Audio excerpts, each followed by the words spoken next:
Hello मेरे प्यारे बच्चों। कैसे हैं आप लोग? मैं उम्मीद करता हूँ आप लोग ठीक होंगे और जहाँ भी होंगे बढ़िया होंगे। तो आपका स्वागत है एक नए वीडियो में, सामाजिक विज्ञान। मैंने आप लोग को बताया था, इधर से मैं आप लोगों को क्लास 10th का ही वीडियो आप लोगों को करवा रहा हूँ, ठीक है।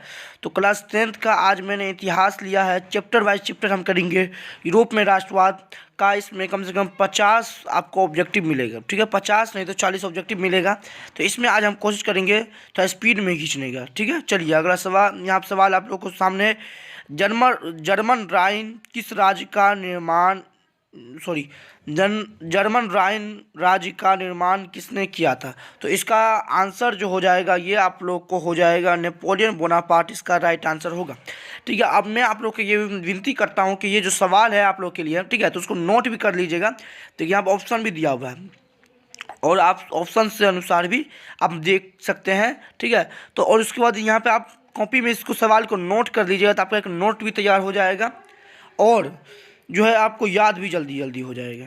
चलिए अगला सवाल। यहाँ पर यूरोप में राष्ट्रवाद की पहली स्पष्ट अभिव्यक्ति कब हुई? तो यूरोप में राष्ट्रवाद की 1889 ईस्वी में फ्रांसीसी क्रांति के साथ हुआ था, ठीक है। चलिए आगे। यूरोप का मरीज किसे कहा जाता है? यूरोप का मरीज जो कहा जाता है ये आपको तुर्की को कहा जाता है। और एशिया का जो मरीज है, एशिया का मरीज ये आपको कहा जाता है चीन को। किसको कहा जाता है? चीन को कहा जाता है।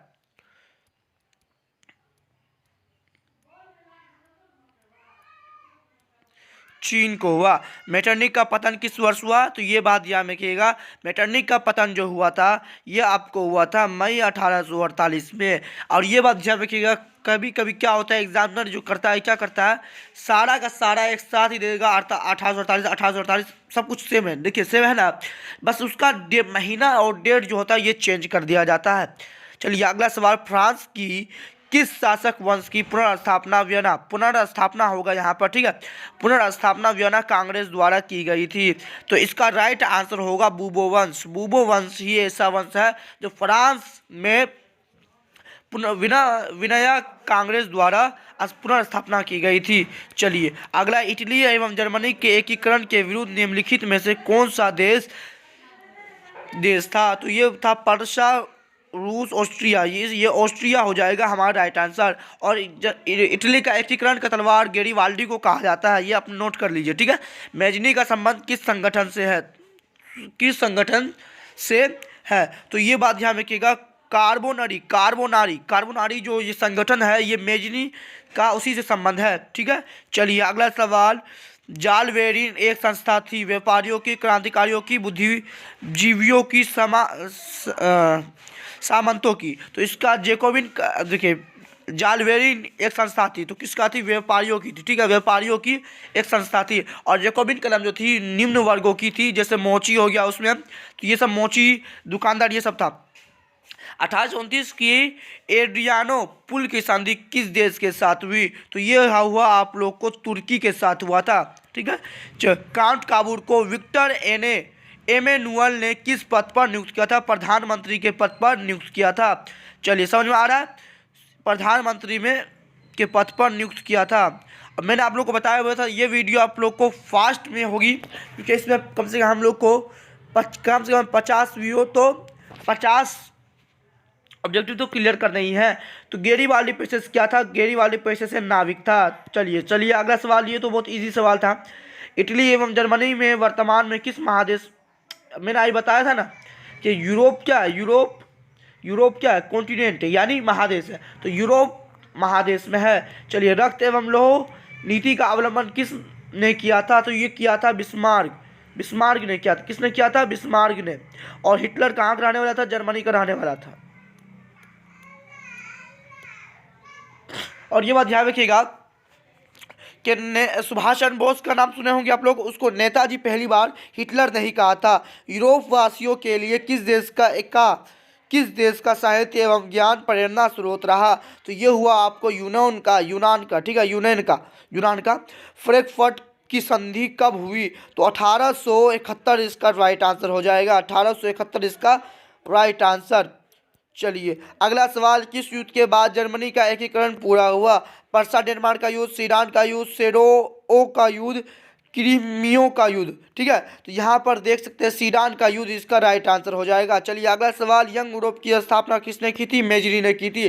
और मेजरी ने दी फ्रेंड्स ऑफ इटली की भी स्थापना की थी और यंग इटली की भी स्थापना की थी। चलिए यहाँ पर आप सवाल दीजिए, मैंने अभी बताया आप लोग को, यंग इटली की स्थापना किसने की थी? इसका आंसर क्या हो जाएगा? मेजनी हो जाएगा। क्या हो जाएगा बाबू? मेजनी हो जाएगा।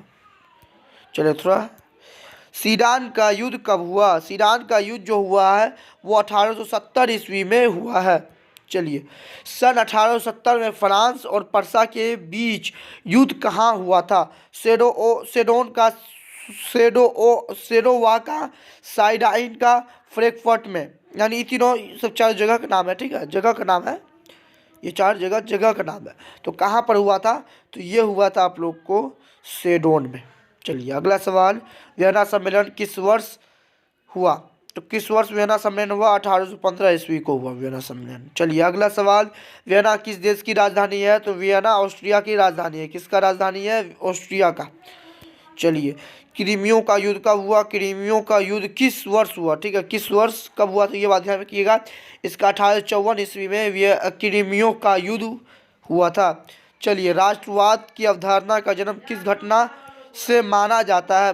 पुनः फ्रांस की क्रांति के बाद राष्ट्रवाद का अवधारणा का जन्म हुआ था। नेपोलियन संहिता किस वर्ष लागू की गई? 1804 ईस्वी में नेपोलियन संहिता लागू की गई। वियना सम्मेलन का अध्यक्ष कौन था? ठीक है, तो वियना, और ये बात ध्यान रखिएगा, मैं आप लोग को इसमें स्पीड में करा रहा हूँ, और आप स्पीड में करा रहा हूँ। ठीक है, तो क्लास 10 का स्पीड में करा रहा हूँ, चिंता लेने की कोई बात नहीं है। मैं आप लोग को इसका सब्जेक्ट भी कराऊंगा। ठीक है, चलिए, वियना सम्मेलन, तो यहाँ पर है वियना सम्मेलन कांग्रेस का अध्यक्ष कौन था? वियना सम्मेलन का अध्यक्ष, तो इसका था मेटरनिक। कौन था? मेटरनिक। मेटरनिक व्यवस्था का उद्देश्य क्या है था? गणतंत्र की स्थापना करना, प्रजातंत्र की स्थापना करना, पुरातन व्यवस्था की पुनर्स्थापना करना और नेपोलियन की पुनर्स्थापना करना। तो ये जो था ये हुआ आप लोग को पुरातन व्यवस्था की पुनर्स्थापना करना। चलिए, काउंट काबूर की मृत्यु किस वर्ष हुई? काउंट काबूर की मृत्यु, पतन भी बोल सकते हैं, काउंट काबूर की पतन कब हुई? तो इसका राइट आंसर क्या हो जाएगा? 1862 इसका राइट आंसर होगा। ठीक है, तो यहाँ पे इटली और जर्मनी के एकीकरण का विरोधी कौन था? तो ऑस्ट्रिया था। ऑस्ट्रिया ऊपर में भी आया था, ऑस्ट्रिया था। जर्मनी का एकीकरण किस वर्ष पूर्ण हुआ? जर्मनी का एकीकरण 1871 ईस्वी में पूर्ण हुआ था। लाल कुर्ती का गठन किसने किया था? मेजनी ने, काबूर ने, गैरिबाल्डी ने, बिस्मार्क ने। तो इसका आंसर हो जाएगा गैरिबाल्डी। गैरिबाल्डी को इटली का एकीकरण का तलवार भी कहा जाता है। जोलवेराई संघ की स्थापना किस वर्ष हुई? तो 1830, 1832, 1834, 1836। तो इसका राइट आंसर हो जाएगा 1834 ईस्वी। ठीक है, चलिए यहाँ पर देखिए,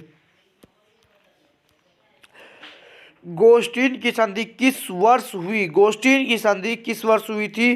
तो ये आपको हुई थी 1865 ईस्वी में। चलिए ऊपर में देखिए, यूरोप सभ्यता का पालना किसे कहा जाता है? यूरोपीय सभ्यता का पालना किसे कहा जाता है? इटली को, फ्रांस को, इंग्लैंड को, यूनान को। तो यूनान को कहा जाता है। किसको कहा जाता है? ऊपर में हमने पढ़ा ना, तो यूरोप का, यानी इसमें साहित्य और ज्ञान का, फ्रांस के लोग ने यहाँ का जो साहित्य और ज्ञान था ना, तो ये फ्रांस के लिए बहुत ही प्रेरणादायक साबित हुआ। चलिए, एड्रियानो पुल की संधि किस वर्ष हुई? तो ये किस वर्ष हुई आप लोग को ये बताना है। तो इसका राइट आंसर हो जाएगा 1829 में। ठीक है, चलिए, सीडान का युद्ध किनके बीच हुआ था? ऑस्ट्रिया पर्सा डेनमार्क, इटली रोम, फ्रांस पर्सा। तो फ्रांस और पर्सा के बीच में हुआ था। किस वर्ष यूनान को एक स्वतंत्र राष्ट्र घोषित किया गया? तो 1830, 1832, 1834, 1836। 1832 जो था इस वर्ष किया गया था। चलिए लास्ट सब यहाँ पर जो है, किस संधि द्वारा जर्मनी का एकीकरण पूरा हुआ?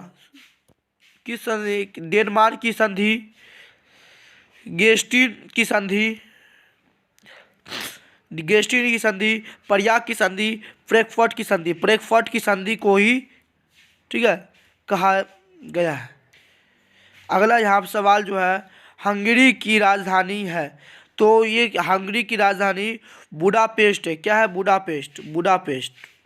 चलिए अगला सवाल, ये हमारा 40 क्लियर हो गया, 40 हमने कर लिया है। गीजो कहाँ का प्रधानमंत्री था? तो ये था पर्सा का, पर्सा का नहीं, फ्रांस का था, फ्रांस का था। कहाँ का था? फ्रांस का था। चलिए आज के लिए हमने 40 सवाल क्लियर किया है, ठीक है। तो कल हम कोशिश करेंगे कि इसका नेक्स्ट सवाल जो है, आप देखते हैं कितना सवाल बाकी है, एक सवाल मात्र बाकी है, उसको भी हम क्लियर कर ही लेते हैं। सेरोवा का युद्ध किनके बीच हुआ था? तो यहाँ पर Austria Sedan, Austria Prussia, Sedan Prussia, तुर्की मिस्र। तो ऑस्ट्रिया और पर्सा के बीच जो हुआ था, सेरोवा का युद्ध हुआ था। ओटो को निम्न में से कहाँ का राजा घोषित किया गया? तो रूस, यूनान, फ्रांस, जर्मनी। यूनान का राजा इसको घोषित किया गया था, ठीक है। तो आज हमने चैप्टर नंबर 1 जो है कंप्लीट कर लिया है पूरा। तो अब हम नेक्स्ट वीडियो में चैप्टर नंबर 2 के साथ मिलेंगे, और चैप्टर नंबर 1 का भी मैंने सब्जेक्टिव आप लोग को पूरा करा दिया है, ठीक है। तो उसका भी आप लोग वीडियो देख लीजिए। जय हिंद, जय भारत।